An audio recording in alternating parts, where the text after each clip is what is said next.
The greatest impetus to Indological studies was given by the German-born scholar F. Max Muller, who was largely based in England.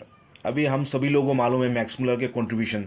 वो संस्कृत के एक बहुत बड़े विद्वान थे और वो जर्मनी से बिलोंग करते थे, जर्मन बॉर्न थे और उनका पीरियड था 1823 से 1823 से 1902 तक। तो उनका सबसे ज़्यादा मतलब योगदान रहा मतलब भारतीय या इंडोलॉजिकल स्टडीज़ में। The revolt of 1856 caused Britain to realize that it badly needed a deeper knowledge of the manners and social systems of an alien people over whom it ruled. देखिए 1857 की जो रिवोल्ट हुआ था उसके बाद अंग्रेज़ों को ये रियलाइज़ हुआ कि उनको सिर्फ भारत में डोमिनेट करने से नहीं होगा, उनको भारत को अगर रूल करना है तो भारत के जो स्थानीय लोग हैं उनके कल्चर, उनके बिहेवियर, उनका रिलीजन को उनको समझना होगा। क्योंकि हम लोग सभी को मालूम कि जो इमीडिएट कॉज था भारत जो रिवोल्ट ऑफ 1857 का 1857 का, वो था जो आपका जो कहते हैं गन पाउडर में जो सुअर और गाय की चर्बी का जो लेप लगाया गया था।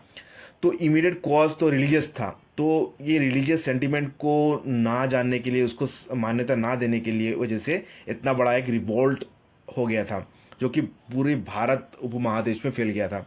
तो अंग्रेज़ों को ये समझ में आया कि ये समझ में आया कि अभी हम लोगों को स्थानीय लोगों का कल्चर को समझना होगा और उनको रिस्पेक्ट भी करना होगा।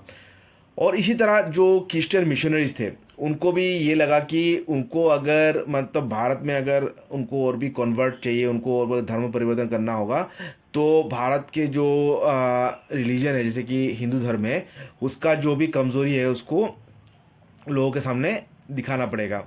मतलब उनको अभी उसको हिंदू धर्म की कमज़ोरी को निकालने के लिए उसको उनको समझना पड़ेगा। तो इसी वजह से उन्होंने मतलब हिंदू जितने भी धर्म ग्रंथ थे उनको उन्होंने इंग्लिश में ट्रांसलेट करने का काम आरंभ कर दिया। To meet this needs ancient scriptures was translated on a massive scale under editorship of Max मुलर।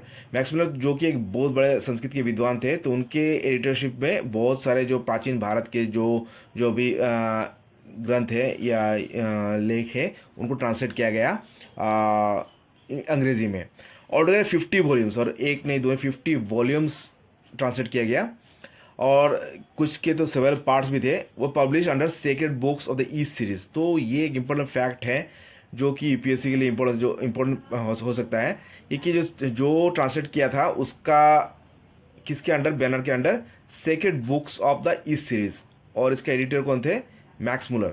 तो इसके अंदर में संदर्भ में उन्होंने ट्रांसलेट किया था जो प्राचीन भारतीय धर्मग्रंथ को।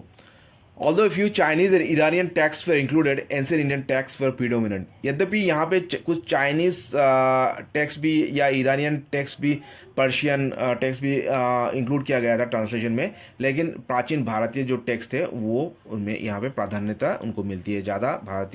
प्राचीन भारतीय टेक्स्ट को मैक्स मुलर ने ट्रांसलेट किया था मतलब इंग्लिश में या जर्मन में।